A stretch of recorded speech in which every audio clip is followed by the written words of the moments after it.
अनुभव करो इस ज्वाला को युवराज दुर्योधन। ये वही ज्वाला है जो इतनी वर्षों से मेरी माता के हृदय में धधक रही है।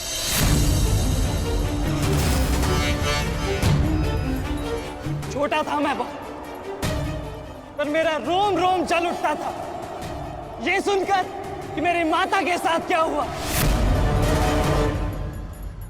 सोचो मेरे माता पिता और मेरे काकाओं पर क्या बीती होगी जब उन्होंने वह दृश्य देखा। मेरे माता पर क्या बीती होगी जब सहस्त्रों आंखें उनके वस्त्रहीन होते शरीर पर पड़ रही थी। आज मैं आपको उस अपमान का अनुभव कराऊंगा। आपकी पूरी सेना और महारथियों के समक्ष आपका वस्त्र हरण करूंगा और कोई कुछ नहीं कर पाएगा।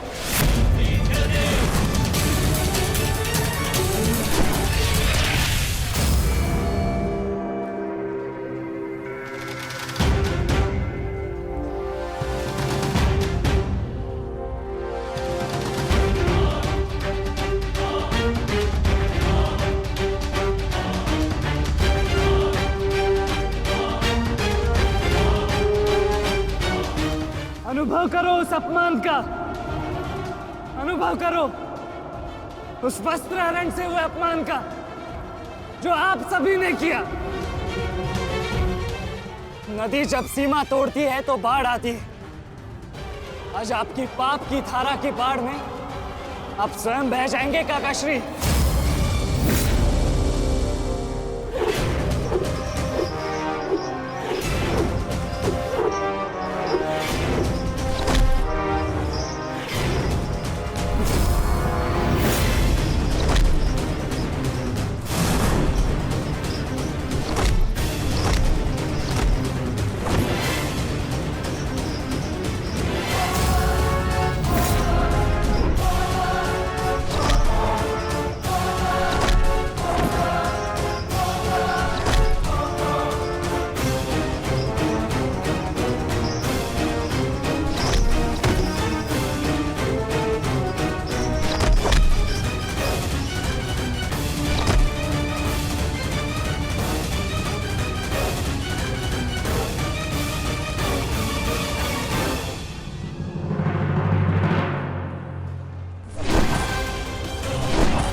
आप अपनी शक्ति व्यर्थ कर रहे हैं आचार्य।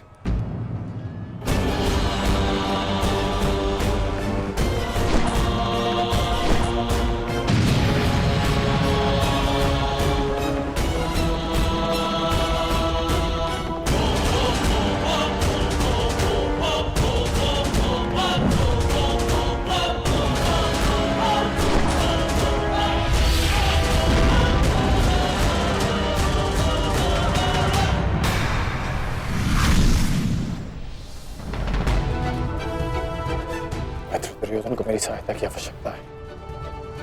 चलो सत्यसेन।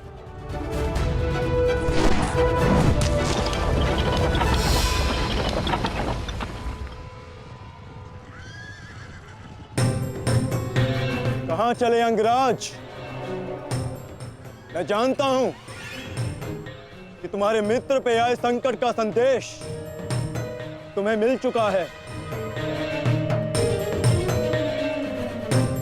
परंतु मैं तुम्हें जाने नहीं दे सकता। तुम कदाचित मुझे रोक सकते थे अर्जुन, परंतु तुमने एक भूल कर दी।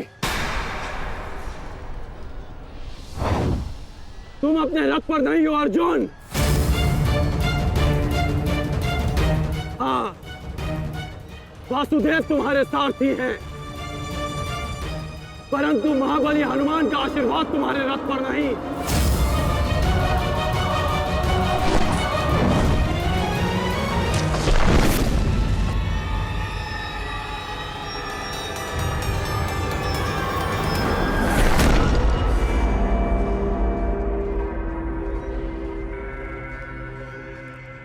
चलो।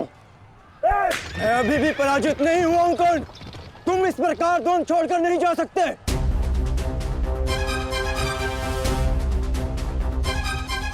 तुम युद्ध के नियम भूल रहे हो अर्जुन। युद्ध का नियम है कि महारथी ही महारथी के साथ द्वंद्व कर सकता है, और तुम रथ विहीन हो, इसलिए मैं तुम्हारे साथ द्वंद्व नहीं कर सकता। पहले अपने रथ का पहिया सुधारो, फिर आकर मुझे युद्ध का आह्वान देना, क्योंकि परशुराम शिष्य कर्ण नियम तोड़कर युद्ध नहीं करेगा।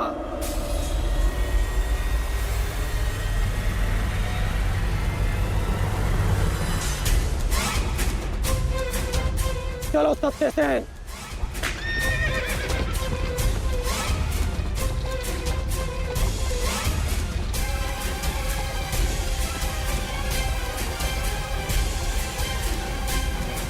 अब समझे पार्थ कि मैं कर्ण की प्रशंसा क्यों करता हूं।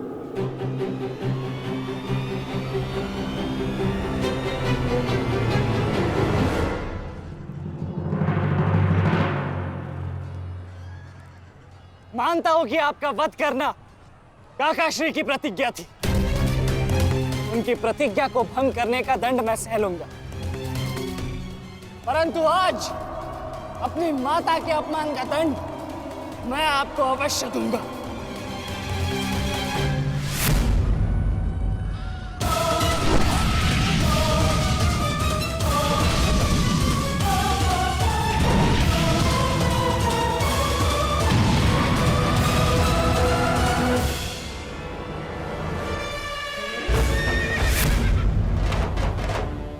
किसी की प्रतिज्ञा टूटे, पर मेरी प्रतिज्ञा नहीं टूटेगी अभिमन्यु। और मेरी प्रतिज्ञा है कि जब तक मैं जीवित रहूंगा, मेरे मित्र के प्राण नहीं जाएंगे।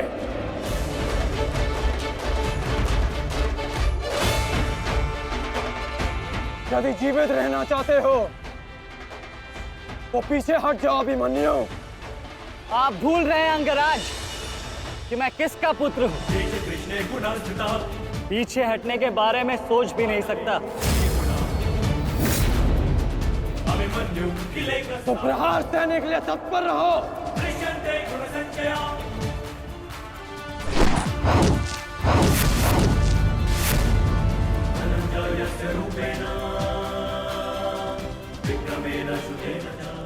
ये मेरे लिए पर्याप्त नहीं अंगराज।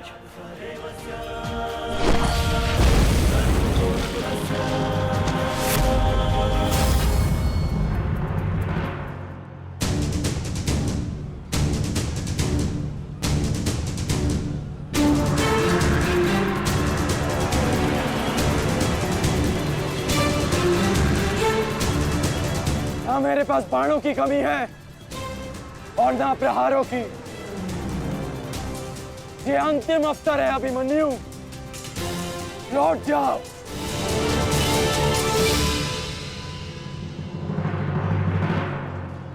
तो मेरे तुनीर में भी उत्तर प्रस्तुत है अंगराज।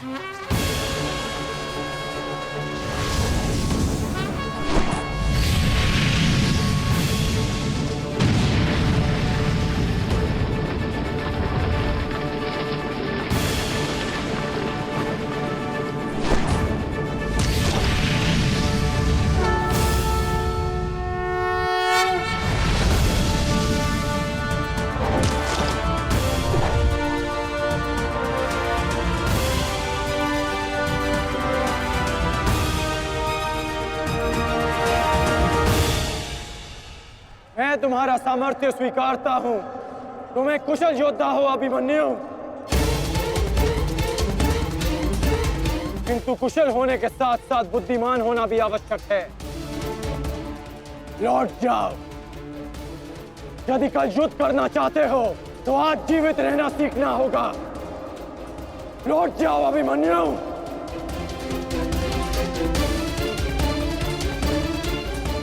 एक योद्धा के लिए आज या कल नहीं होता अंगराज। उसके लिए केवल वो ही पल होता है जिसमें वो मृत्यु के सामने खड़ा होता है। एक वीर योद्धा से सुना था मैं, हे मृत्यु, तैयार यदि तू आने को, प्रसन्न मुखा। द्वार खुला है, तेरा स्वागत। प्रसन्न मुखा।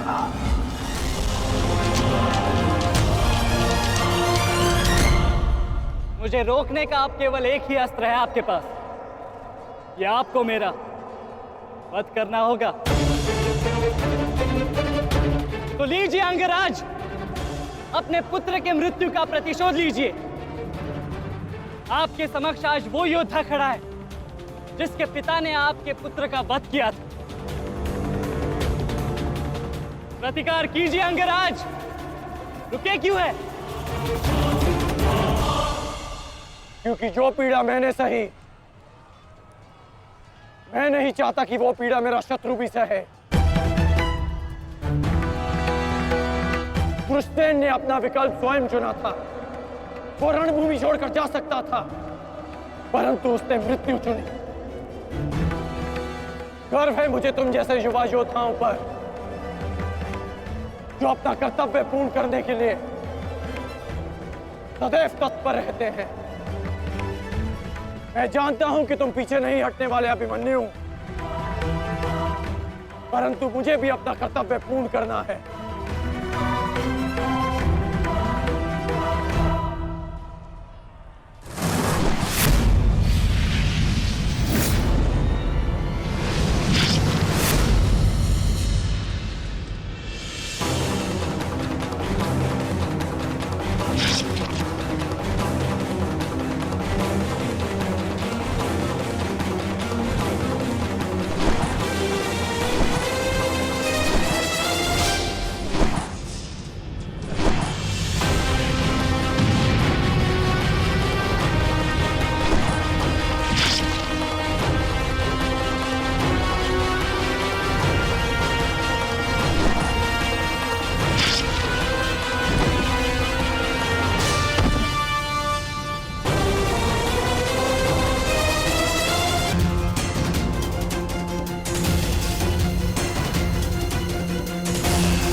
तुम्हें देखकर मुझे अपना बचपन स्मरण हो रहा है।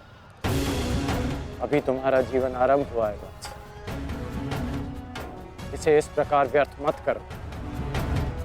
मैं आशा करता हूं कि अगली बार जब हम दोनों मिले तो दो शत्रुओं के भांति नहीं, दो वीरों के भांति एक दूसरे के गले में। अभी तुम्हारा जीवन शेष है। जाओ बस।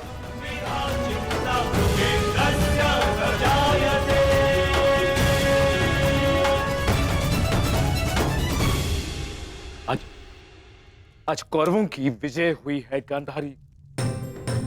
पांडवों की एक अक्षुणी सेना को ध्वंस कर दिया है हमने आज। भीम हमारे एक भी पुत्र को क्षति नहीं पहुंचा पाया, एक भी।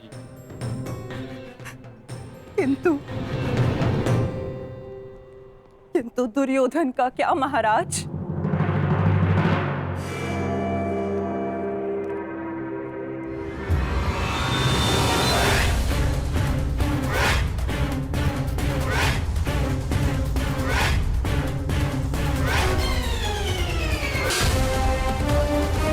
मित्र,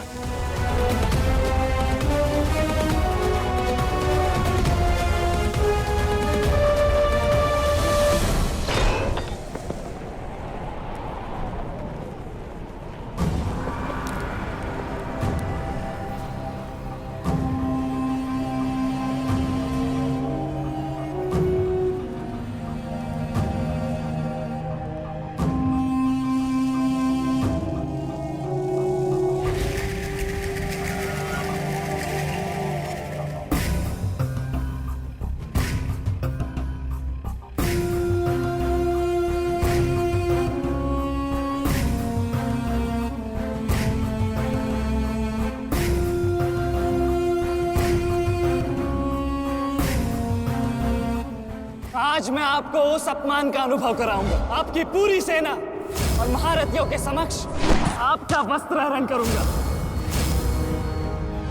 परंतु आज अपनी माता के अपमान का दंड मैं आपको अवश्य दूंगा।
दुर्योधन, रुकिए ज्येष्ठ, ऐसा मत कीजिए। ये क्या कर रहे हैं आप? दुर्योधन, दुर्योधन, ये सब कुछ क्या है? आज के इस युद्ध में हमें विजय मिली है, फिर ये सब कुछ क्यों कर रहे हो तुम? ऐसी विजय जो अपमान की थाली में सजा कर मिले, ऐसी ही विजय से श्रेयस्कर है कि मृत्यु को पालूं। नहीं। मेरे जीवन में कभी मेरा इतना अपमान नहीं हुआ है। अब इस जीवन का और कोई मूल्य नहीं। मैंने ये युद्ध संपत्ति के लिए नहीं, अपने हट, अपने सम्मान के लिए बुलाई थी। अब जब सम्मान ही नहीं रहा तो इस विजय का मैं क्या करूंगा? मेरी सेना के सामने विश्व के महानतम योद्धाओं के रहते वो 16 वर्ष का बालक मेरे वस्त्र हरण कर गया और चेतावनी देकर गया है कि युद्ध में जब भी मिलेगा पुनः यही दोहराएगा। अब ये वस्त्र हरित दुर्योधन सम्राट बन भी गया। कैसे अपनी सेना से, अपनी प्रजा से आंख मिला पाऊंगा मैं? इस लज्जा के साथ मैं अब जीवित नहीं रह सकता। नहीं दुर्योधन, देखो अपने क्रोध पर काबू पाओ। देखो विजय हमारे निकट है दुर्योधन, मानो मेरी बात। छोड़िए मुझे मामाश्री, छोड़िए मुझे, अन्यथा इस अग्नि में मैं अपने आप से पहले आपकी आहुति दे दूंगा। छोड़िए मुझे। नहीं। छोड़िए। छोड़िए मुझे।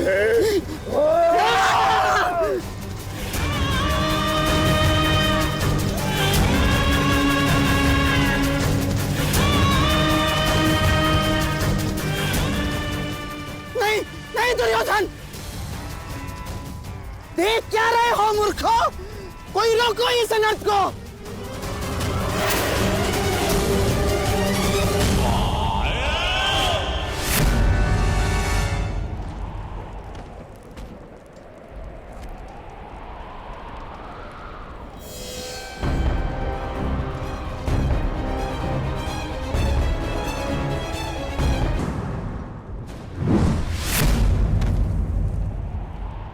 ठहर जाओ मित्र। नहीं, अब नहीं।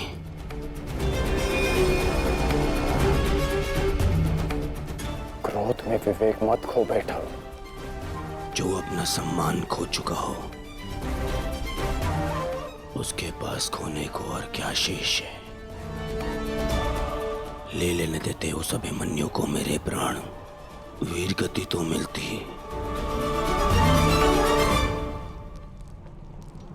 सारी सेना के सामने मेरा वस्त्र हरण कर गया वो बालक जिन पांडवों का सर कटा हुआ देखना चाहता था, उन्हीं का बालक मेरा सिर झुका गया। संसार के सारे योद्धा देखते रह गए और वो बालक मुझे अपने बाणों के चक्र में फंसा गया। मैं ये अपमान सहन नहीं कर सकता। क्या करूंगा जीवित रह गए जब संसार के सामने शीश उठाकर चल भी नहीं सकता मैं। इसीलिए अब मैं अग्नि स्नान करूंगा।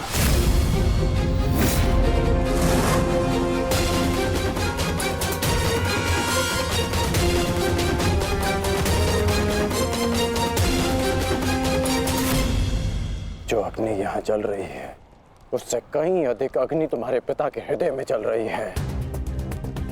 क्या तुम अपने 5 भाइयों का बलिदान व्यर्थ जाने दोगे? क्या अपने पिता को दिया वचन भुला दोगे तुम? अपने चारों ओर देखो मित्र, क्या ये सब व्यर्थी अपने प्राणों के साथ खेल रहे हैं? जो वीर गति को प्राप्त हुए हैं, क्या उनका बलिदान व्यर्थ जाने दोगे तुम? तुम्हारे अनुज, तुम्हारे मामाश्री, तुम्हारे गुरुदेव, ये सब तुम्हारे सम्मान, तुम्हारे अधिकार के लिए लड़ रहे हैं, और तुम अपने कर्तव्य से मुंह मोड़ना चाहते हो। पूछो अपने सैनिकों से कि आज जो युद्ध में हुआ, कि क्या वो उससे लज्जित हैं, या वो कल युद्ध में उसका प्रतिशोध लेंगे? बोलो सैनिकों! प्रतिशोध लेंगे! प्रतिशोध लेंगे! प्रतिशोध लेंगे!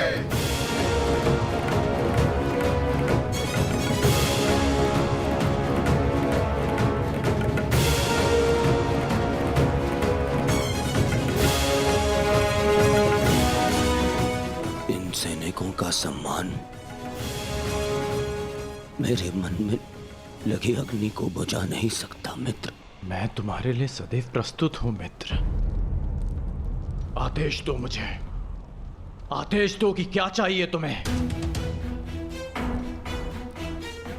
तुम्हारी पीड़ा को शांत करने की औषधि क्या है मित्र? बताओ मुझे। मुझे अपने इस अपमान का प्रतिशोध चाहिए। जिसने मेरा मान हरण किया, उसके प्राण हरण करने हैं मुझे। मुझे अभिमन्यु चाहिए।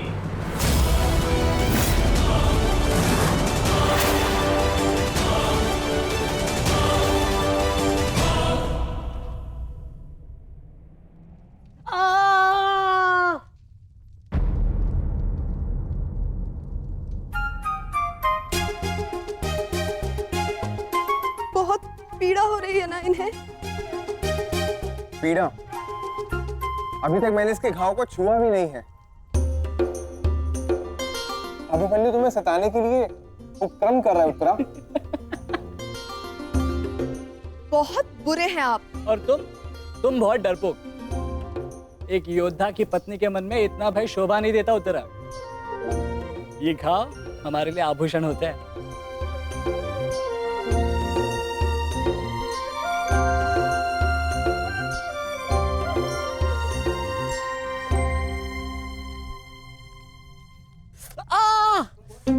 क्यों सताते हो तुम उसे? अब क्या करूं माता, वो तो आजकल हर बात पर क्रोधित हो जाती है। और अब आप भी मुझे डांट रही हो। तुम्हें अधिक चोट तो नहीं आई ना पुत्र?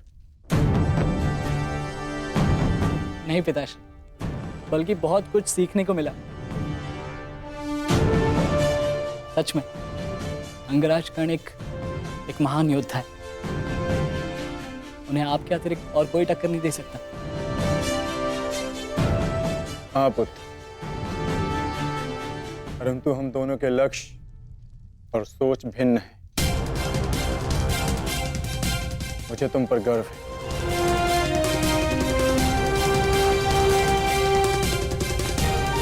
गर्व तो होना ही चाहिए, आज अभिमन्यु ने दुर्योधन को उचित उत्तर दिया।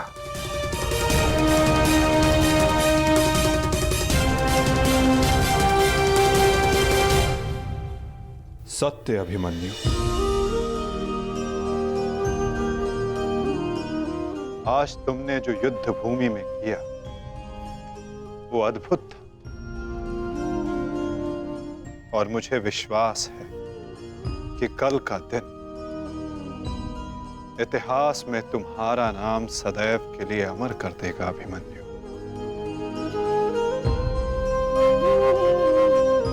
इतिहास से पूर्व मेरे पुत्र ने अपनी छवि मेरे मन में अमर कर दी है। 14 वर्षों के पश्चात आज पहली बार मन को एक शीतलता पहुंची कि मेरे पुत्र ने मेरे साथ हुए अपमान और अत्याचार का भान उस दुर्योधन को करवाया। मेरी आत्मा को जैसे एक वस्त्र का संबल मिल गया। इसके लिए मैं सदैव के लिए अभिमन्यु की ऋणी रहूं। जीवन तो पल पल में है सखी, जिस पल को जी लो वही जीवन होता है। आज तुम प्रसन्न हो, जी लो सखी, आज का दिन जी लो। कल का दिन तो अभिमन्यु के जीवन का अंतिम दिन होना चाहिए, और स्मरण रहे सरल मृत्यु नहीं देनी है उसे। मृत्यु आने की पीड़ा का आभास कराना है, और जब तक वो भूमि पर रेंगता हुआ दया की भीख ना मांगे, मृत्यु नहीं आनी चाहिए उसे।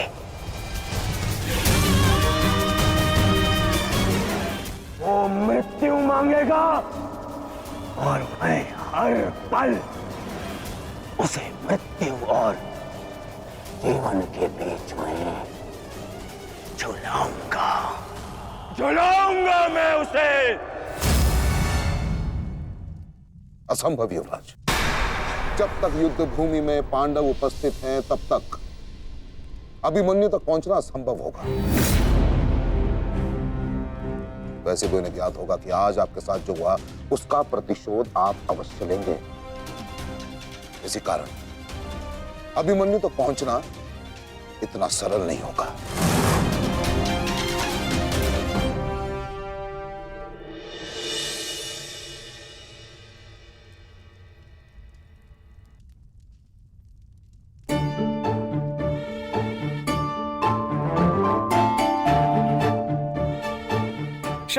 क्षमा कर दो, भूल हो गई बस। अच्छा क्षमा भी कर दो। जिसने युवराज दुर्योधन का मस्तक झुका दिया वो आज तुम्हारे समक्ष सर झुकाए मना रहा है तुम्हें। देखो, किसी ने मुझे इस प्रकार सर झुकाए देख लिया ना तो मेरा बहुत उपहास उड़ाया जाएगा। पहले वचन दीजिए कि भविष्य में आप इस तरह मेरा उपहास नहीं बनाएंगे। आपको अनुमान भी है मैं कितनी भयभीत हो गई थी। अब इसमें भयभीत क्या होना उत्तरा? आप नहीं समझेंगे, मुझे आपसे बात ही नहीं करनी। तो ठीक है, मत बात करना, परंतु कल यदि लौटा नहीं ना तो पछताना नहीं कि... दोबारा ऐसे मत बोलना आर्य। भाई खो चुकी हूँ, पति नहीं खो सकती। क्षत्रिय हूँ, अपने अधिकार लेना जानती हूँ। आपको लौटना होगा, क्योंकि इस बार केवल मैं नहीं, आपकी होने वाली संतान भी आपकी प्रतीक्षा करेगी।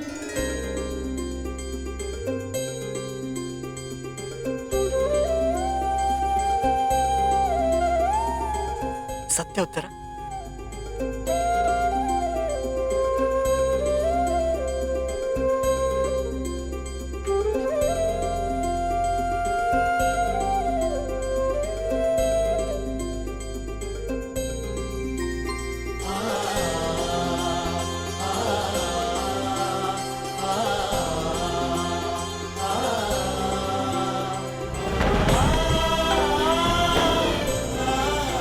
मैं तुम्हें वचन देता हूं उत्तरा, तुम और हमारी संतान सदा मुझ पर गर्वित रहेंगे।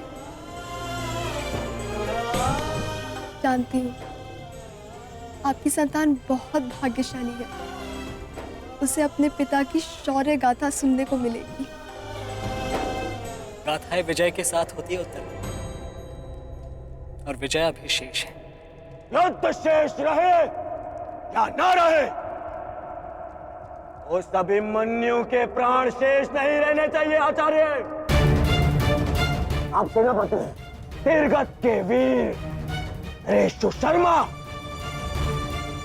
मध्य नरेश शैल्य, अश्वत्थाम आंगराज, इतने वीरों के होते हुए भी क्या एक बालक को बंदी बनाया नहीं जा सकता?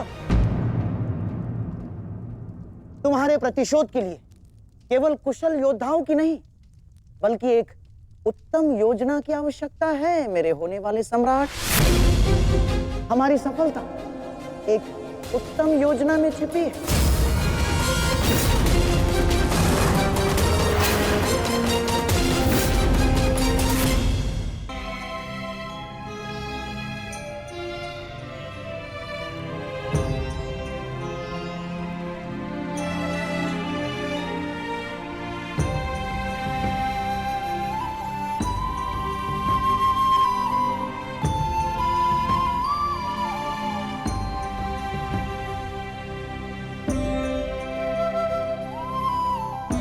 ऐसा क्या है जो आप चाहकर भी मुझसे नहीं कह पा रहे हैं सखा? ये रात का अंधकार भी आपके मुख पर आए हुए भाव मुझसे नहीं छुपा सकता। रात्रि के बाद दिन आता है सखी, उसी प्रकार जीवन के पश्चात मृत्यु आती है, सुख के बाद दुख आता है, और यही सृष्टि का नियम है। हमें अपने जीवन में सबके लिए तत्पर रहना चाहिए सखी।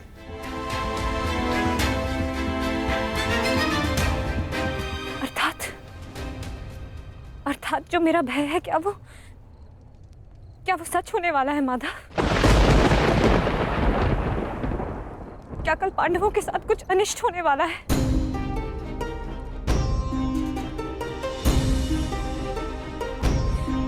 आप तो सब जानते हैं ना सखा। बताइए मुझे, बताइए मुझे।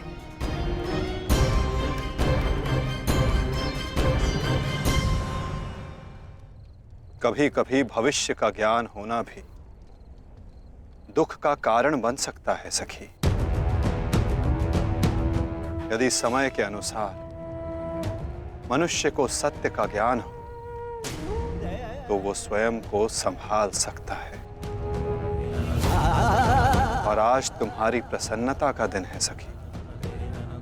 आज तुम्हारे पुत्र ने तुम्हारे अपमान का प्रतिकार किया है। जाओ सखी, जाकर सो जाओ, क्योंकि जीवन की हर रात्रि सदैव सोने के लिए नहीं होती।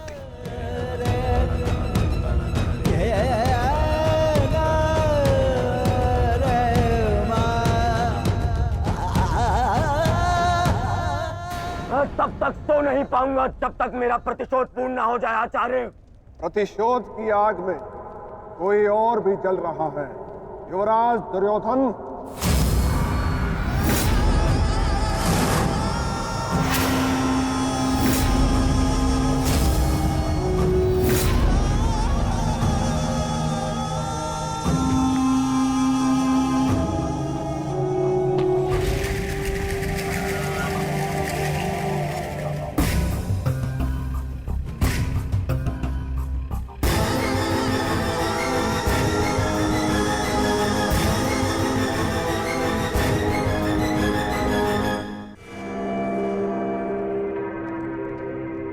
माता श्री सिंधु नरेश जयद्रथ।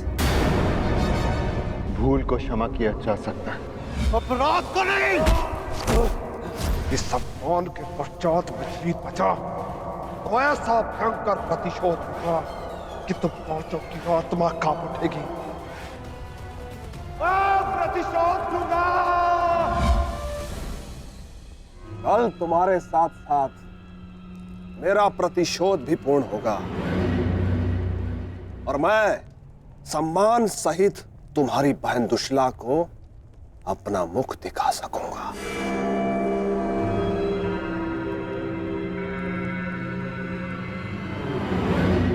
इतने समय आप कहाँ थे सिंधु नरेश?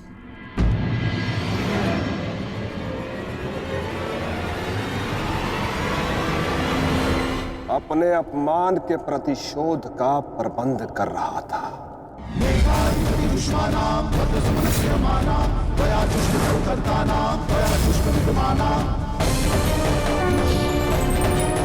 पुत्र जयद्रथ,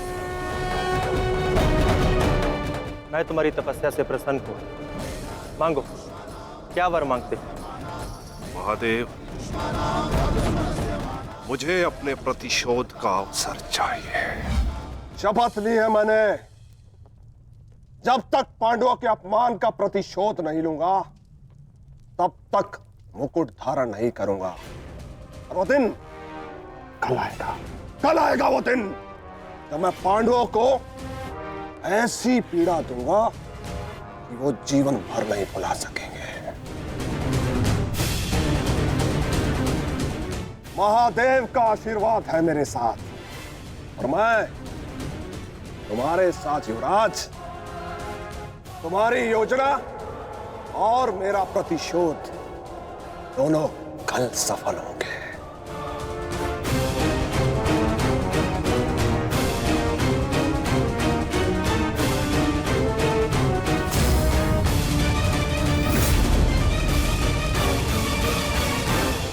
हर हर महादेव, हर हर महादेव।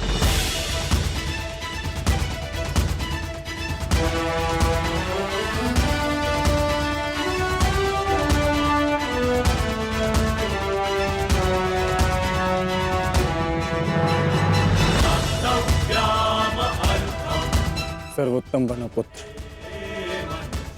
संसार के सभी योद्धाओं में तुम्हें सबसे अधिक कीर्ति प्राप्त हो।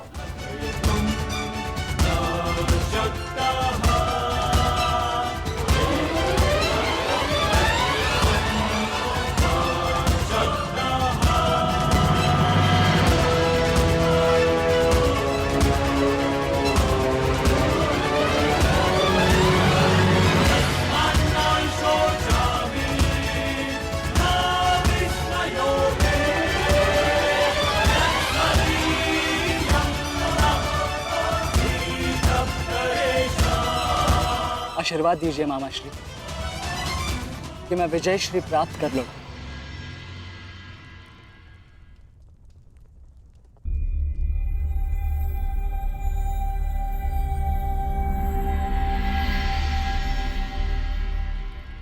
विजय तो कायरों को भी प्राप्त होती है पुत्र,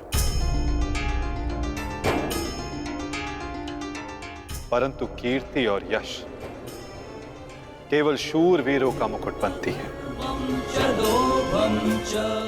मेरा आशीर्वाद तुम्हारे साथ है पुत्र। तुम युद्ध क्षेत्र में वो कीर्ति प्राप्त करो जो तुम्हें अमर बना दे।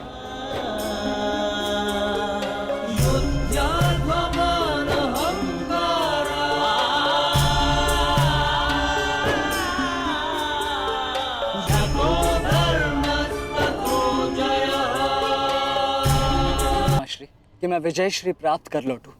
मेरा आशीर्वाद तुम्हारे साथ है पुत्र। तुम युद्ध क्षेत्र में वो कीर्ति प्राप्त करो जो तुम्हें अमर बना दे।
क्या हुआ अंगराज?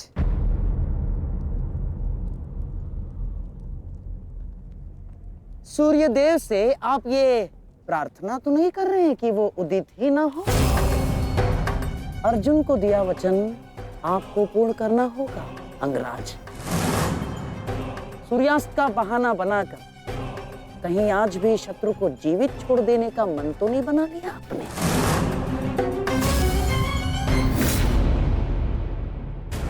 कभी कभी मौन रहने से प्राण बच जाते हैं। अब एक और शब्द अपने मुख से निकाला तो युद्ध आरंभ होने से पूर्व ही शत्रु से पहले मैं अपने पक्ष के किसी योद्धा का वध कर दूंगा। अंगराज, अंगराज आप क्रोधित क्यों हो रहे हैं? मेरे कहने का तात्पर्य केवल यह है कि आपके पुत्र वृषसेन की मृत्यु तो स्मरण है ना आपको? वृषसेन के हत्यारे अर्जुन का पुत्र ही आज आपका लक्ष्य होना चाहिए। बस मैं यही कहना चाह रहा था। कर्ण को स्मरण है मामाश्री।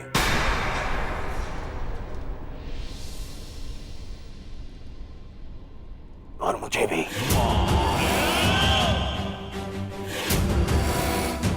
आज हम वृषसेन की मृत्यु और मेरे अपमान का प्रतिकार दोनों लेंगे। मैं केवल इतना जानना चाहता हूं कि इस प्रतिकार से पूर्व उस कौटे अर्जुन को मार्ग से हटाने का क्या प्रबंध करना चाहिए? उसका प्रबंध मैं कर चुका हूं मेरे होने वाले सम्राट।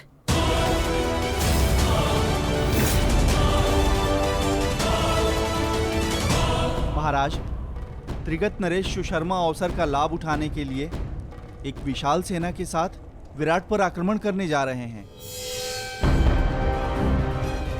विराट नगर को सहायता की आवश्यकता है। शीघ्र कुछ कीजिए। मुझे शीघ्र ही विराट प्रस्थान करना होगा।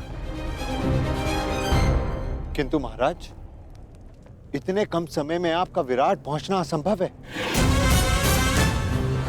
केवल वासुदेव में ही वो क्षमता है जो वायु गति से रथ चलाकर अर्जुन के साथ वहां पहुंचे। हमें आपकी सेना की आवश्यकता है और अर्जुन अकेला ही उन सब के लिए पर्याप्त है। किंतु अर्जुन की अधिक आवश्यकता यह रणभूमि में है। परंतु महाराज, आप वहां बहुत से परिवार, स्त्री और बालक संकट में।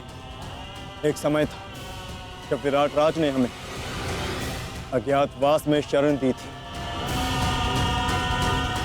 आज वो समय आ गया है कि हम उसका ऋण चुका सकें।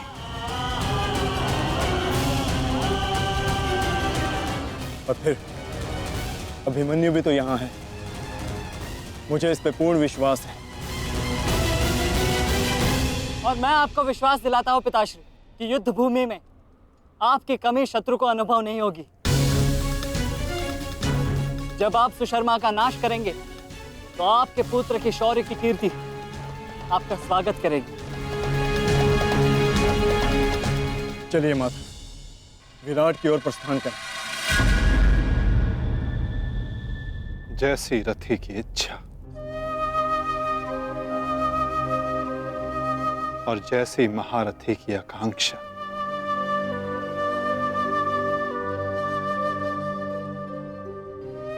आओ पार्थ।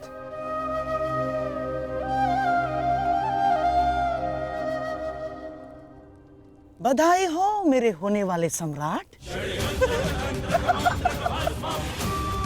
अर्जुन रणभूमि छोड़कर विराट के लिए प्रस्थान कर चुका है।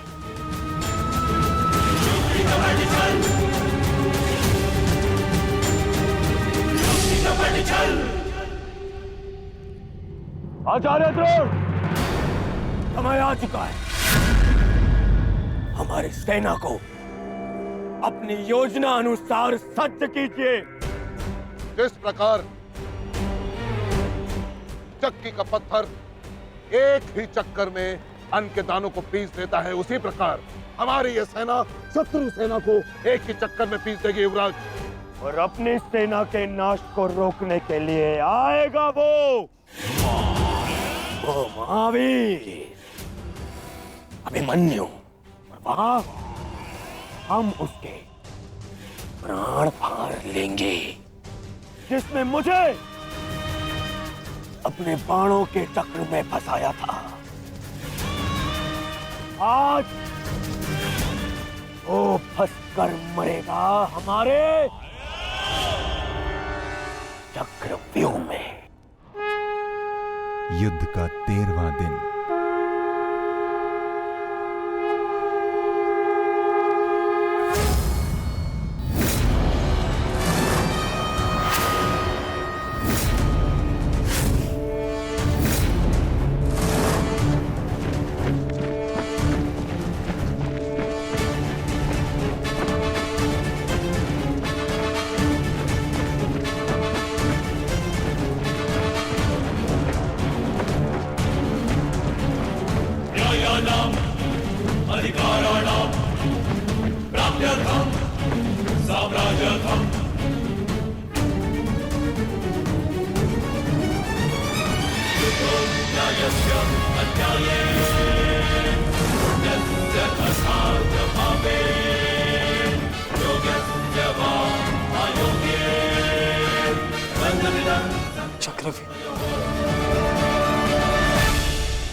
युधिष्ठिर, मैं कौरव सेनापति द्रोण चेतावनी देता हूं तुम्हें कि यदि तुम विजय प्राप्त करना चाहते हो तो इस व्यूह के भीतर आओ, और यदि तुम इस व्यूह को तोड़ने में सक्षम रहे तो हम अपनी पराजय स्वीकार कर लेंगे, और यदि नहीं तो तुम अपनी हार स्वीकार कर लेना। सुना तुमने?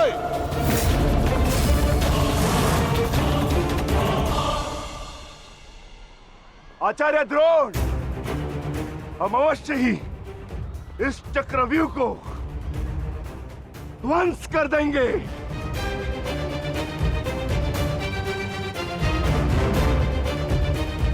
यह संभव है। चक्रव्यूह युद्ध का सबसे कठिन और सबसे विनाशकारी व्यूह है। इसका हल केवल अर्जुन के पास है। यह आचार्य द्रोण की योजना थी, इसीलिए अर्जुन को युद्ध भूमि से दूर किया गया।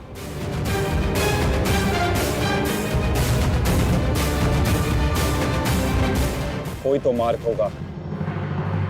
मार्ग है।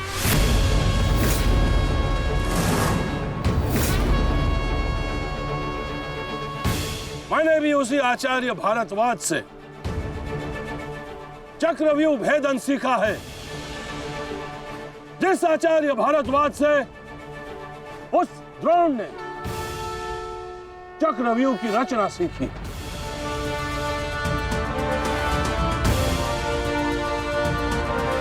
इस चक्रव्यूह का भेदन मैं करूंगा।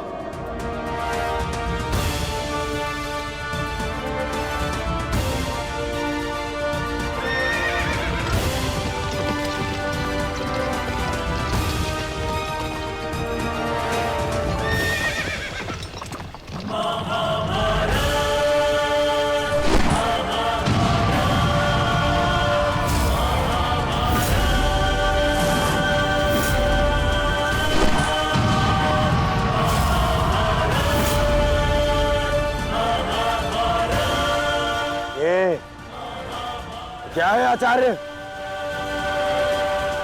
पांचाल नरेश द्रुपद तो इस व्यूह को तिनके की तरह तोड़ते हुए आगे बढ़ रहे हैं।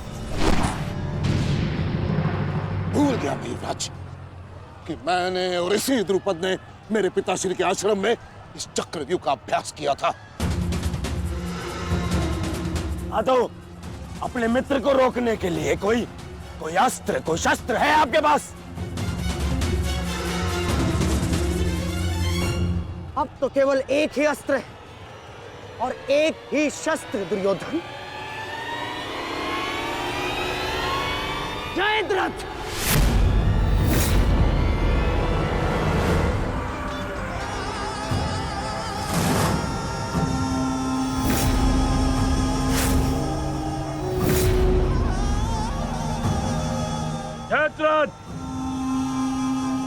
कदाचित द्रौपदी के पतियों द्वारा किया गया अपमान भूल गए हो तुम। इसीलिए द्रौपदी के पिता के समक्ष उपस्थित हुए हो। आज द्रौपदी के पति हो या उसके पुत्र, कोई मुझे नहीं रोक सकता।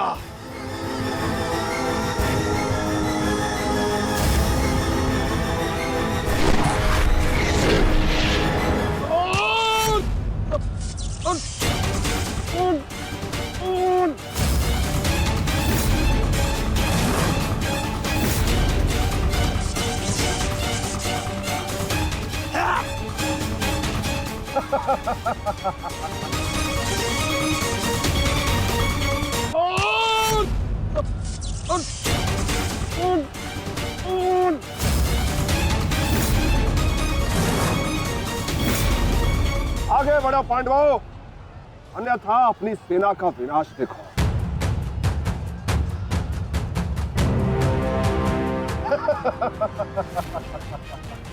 ज्येष्ठ पिताश्री, मुझे आज्ञा दीजिए।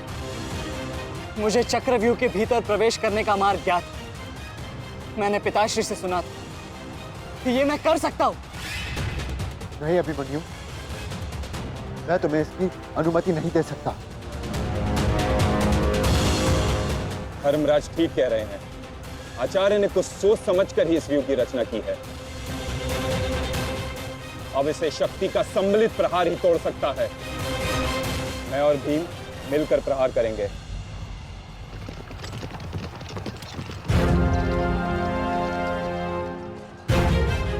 देखिए ने मामा श्री, कृष्ण और भीम स्वयं आक्रमण कर रहे हैं।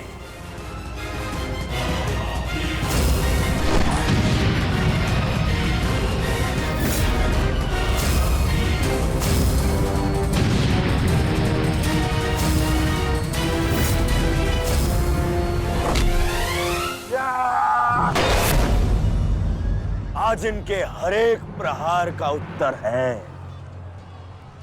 जयद्रथ।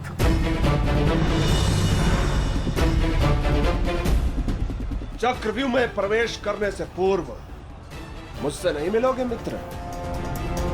स्मरण है ना 5 चोटियां? आज उसी के प्रतिकार का दिन है। प्रभु, मैं चाहता हूं कि युद्ध भूमि में किसी एक दिन सभी पांडवों पर विजय पा सकूं। सब पांडवों पर विजयी होने का आशीष नहीं दे सकता जयद्रथ, क्योंकि अर्जुन को मैंने पशुपतास्त्र दिया। मेरा ही वरदान मेरी ही शक्ति को छीन नहीं कर सकता। इसलिए केवल अर्जुन को छोड़ जिस दिन तुम चाहोगे, शेष संसार के समस्त योद्धाओं के समक्ष तुम अपराजय रहो। आगे बढ़ो भीम, आज मेरी गदा का स्वाद भी चक्कर देखो।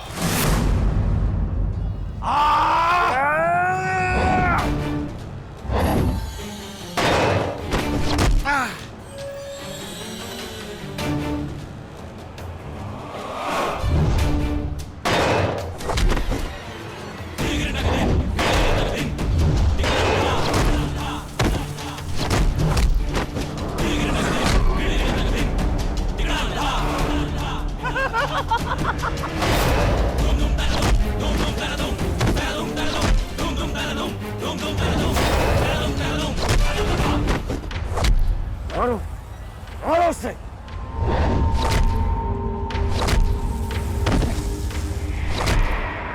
ताजश्री, आप ऐसा कैसे होने दे सकते हैं?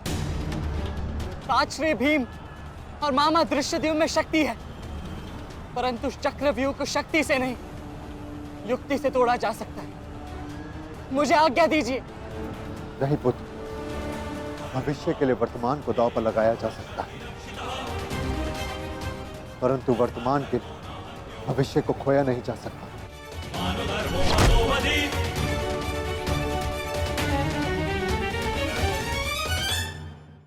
भीम और मामा दृश्यद्युम्न में शक्ति है, परंतु चक्रव्यूह को शक्ति से नहीं, युक्ति से तोड़ा जा सकता है।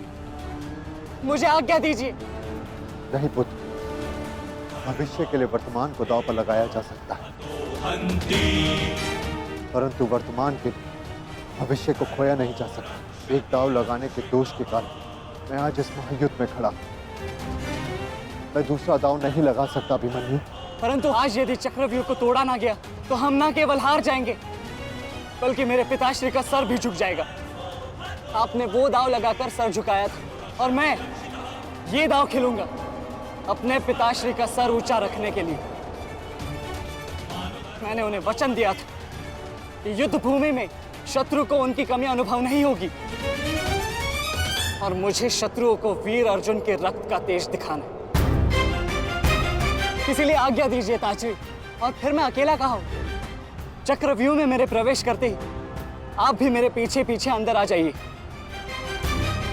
मैं मार्ग बनाऊंगा और आप चक्रव्यूह को ध्वंस कीजिएगा। सोचिए मत, समय नहीं है ताजरी।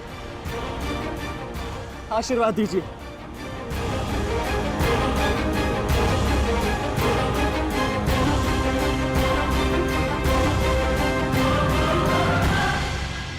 ठीक है पुत्र,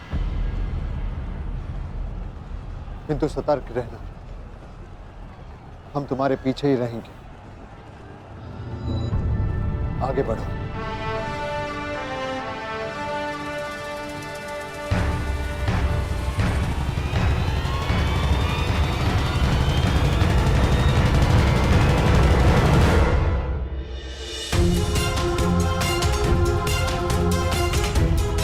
जाओ सही, जाकर सो जाओ, क्योंकि जीवन की हर रात्रि सदैव सोने के लिए नहीं होती।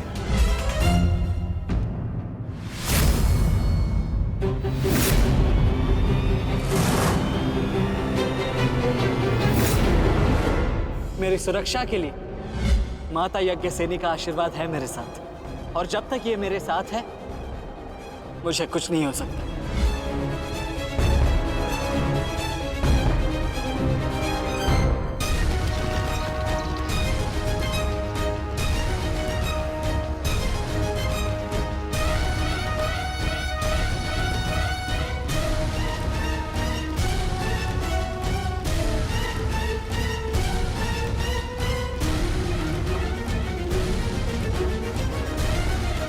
क्या हुआ माता?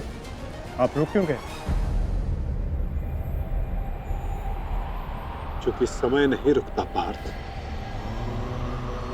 परंतु मानव को 2 पल रुकने का अधिकार है।